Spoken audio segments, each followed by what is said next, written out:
say that. Word of mouth. Have you ever done the fireman's carry message share? Yeah. You get 20 people in line, you share a message, and by the time it gets to the end, It's totally different. it started as the war in Iraq is over and it's done with the Vietnam War never happened. You know, one of those things. Yeah, you gotta be careful. I agree, that is a very, very effective way of getting information across. Very often it's the wrong information. So that, I do agree, that's great. So, if we can't do it that way, how do we do it? Email, I default to that one. But I keep being told, and this is, Austin, I'm with you. That's how I try to get you guys. Did you guys get my email this morning about office hours tomorrow getting moved? Sure did. Good, some of you did. Some of you probably didn't yet. Some of you might have. But some people are like, I don't check email anymore. That's an old man's thing to do. And that's okay. That's okay. Old man grew up in the world of the 90s. It was all about email because we didn't have texting like you damn youngsters do now. So then maybe it's a text, maybe it's a blast. Maybe we type one message and it goes text, email, and instant message. Instant message is dead too, isn't it? Facebook message, Instagram message, whatever. Twitter. Oh, I can't stand Twitter. Can't stand it. Look at me, look at me, look at me. No, only share. Yeah. But Danielle, go, please. Give me some data. I don't check my COCC email. You don't? If Really? you, like, in the beginning of your class, if you had everybody sign a paper with their personal emails, I think that... You signed such a paper on the first... You turned in the first quiz for my class? The first, the true-false quiz, you turned it in, right? That means you read the page that said, if you want email redirected, you must set it up in Banner. Yeah, you can do it. Cover my butt on that one. That's what I'm doing on that one. No, I agree with you, sister. Many of you probably don't use your COCC email, which means you want it redirected out. Or, better yet, change your primary email at COCC to whatever one you use. Go into your Bobcat web settings and change it to whatever you actually use. You can totally do that. And that way I'll stop, when I download the email list from Banner, I'll have your preferred email on there, going through this whole redirect thing. And I wrestle with this, being one person. I can reach every single one of you, and it will be all I do all day long, trying to reach every single one of you. I need something efficient that's also effective. And that's what I struggle with. That's where email, I default to email because it's fairly ubiquitous. Now, I know for things like school closing, they now have an e-text thing that pops out immediately. I finally signed up for that, thank God. Of course, I got it when I was an hour into my ride that one. The last time we had school canceled, it was an hour on the way here. I leave my house at 5 in the morning. I'm riding along Mount Washington Drive at 2 miles an hour. I'm like, I wonder what that is. Yeah. So anyway, I would love to have kind of I think email is the safest bet right now. And it really is the best way to get in touch with you guys. But if you guys have any better ideas as far as, and I'm asking this in all seriousness, for the school, the best way to contact students, and by the way, it's right around the corner. Actually, it's happening right now, because you guys are going to sign up soon for classes, right? Next week. Next week, right? And we beg, and sometimes it's old school. Have you noticed driving up College Way? Signs on the road. Signs on the road. Contact, it's like those Burma shake signs. Contact your advisor now. As you drive by at 30 miles an hour, you see one, you're like, what did I just see? What did I just see? Maybe you'll see one of them, advisor. Wait, advisor, what do I have to do? So it's a combination, I guess, of an email reminder. You guys, I'm assuming at some point you're going to get an email about doing evals for this class. Have you gotten it yet? No. Hasn't come in yet. Okay, it's on its way. It'll come. Actually, you should have gotten it by now. It's week 8. What's going on with that? No, it shouldn't be behind. It's automatic. It's ones and zeros. You're joking. That's good. Get upset there for a second. So anyway, I communicate with you guys. I try to do the best I can with the tools I've got. I do agree word of mouth is the best. Unfortunately, it's also the most inaccurate. So it's like that's. Tell Amber, let her send out the emails. Yeah. Send them to her. Let her. That's not her job description though. It's terrible to do something she doesn't get. Well, she get paid to do it. 30 seconds of work. I don't mind sending you guys emails. I don't mind doing it. I like communicating with you that way. I mean, I like sending you a progress report every week because that way you can keep track of what you've got and what you still need. FYI, most of you are doing awesomely as far as getting quizzes turned in. I mean, almost everybody's got, I think we have an average of 2 left per person. That's an average. I don't know what the standard deviation has been calculated. But there are definitely people that need like 5 and 6. I'd say let's pay attention. We got to get in. But most of you are well on your way to getting at least your 10, if not more. Some of you are already done. And you're just turning them in now, and all you're doing now by turning more in is you're making the exams and projects worth less overall. Not worthless, but worth less overall. Does that make sense? So if you turn in 10, everything's 100 points. Each exam's 100, the projects are 100, and the quizzes are 100. You turn in more, the quizzes are now more than 25% of your overall grade. And a lot of students like that. A couple students complained in one of my other classes, they said, yeah, but this is ridiculous. What if I turn in a bunch of quizzes and do crappy on them, and then it brings my average down? I was like, well, then don't. I mean, I hear you guys, I love when I walk in here and you guys are talking about stuff. I love that. Like when you're comparing answers, I actually heard Caitlin say it, like, let's just trade answers afterwards. Yes, please do that. I love that. I love when you talk to each other because you learn it better that way. So you can do it that way and make sure that you're all handing in your best work. I'll fix all these issues if there are issues with the way I'm grading. That's totally fine. But if you don't want to hand things in because you're unsure, remember I post the videos for the quizzes each week. So you're going to turn quizzes in on Thursday. I'll record videos Friday afternoon and upload them Friday afternoon. So if you go back to this week, next week, you'll see solution links. So if you want to still know what you're doing, but you don't want to turn them in, you can just go watch the video links and compare your work to that. So that's been up for a few weeks. I think I told you guys about that a couple weeks ago. And they've been, unfortunately, it keeps taking longer and longer to record them because I keep having meetings on Friday, but they get uploaded, so you don't have to feel the pressure to turn them in if you don't want to. Most students do because it bumps their average up.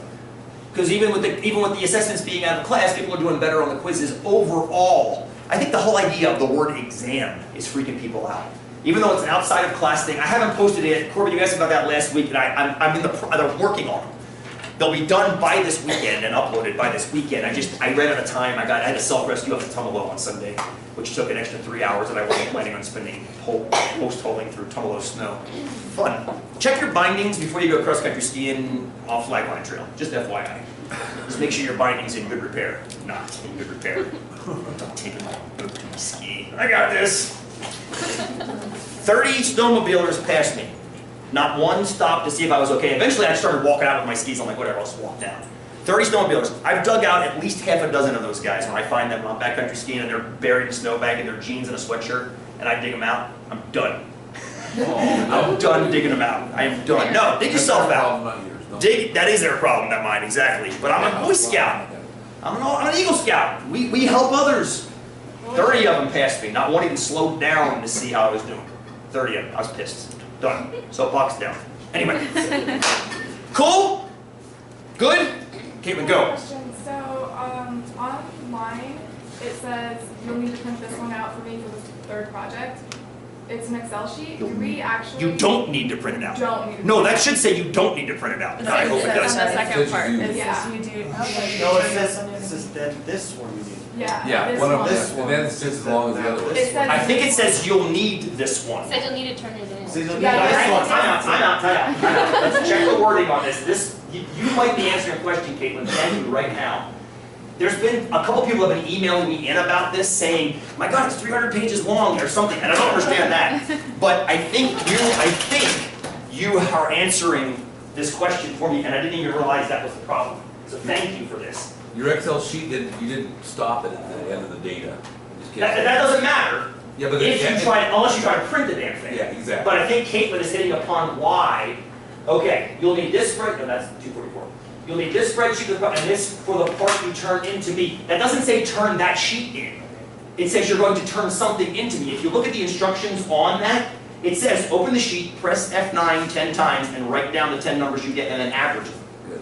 Nothing about doing it in Excel and printing anything. Okay. But I do, now I see it though, that is confusing people, thinking they have to print that. No, please realize, nowhere there does it say print this.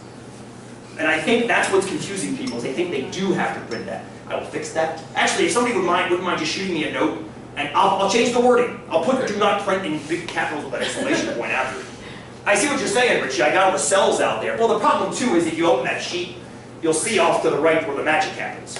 I mean, I've got data that are randomizing way out to the right, and you try to print, you're going to print all those things. But no, never, ever. That is not designed to be printed. It's designed to be opened and used.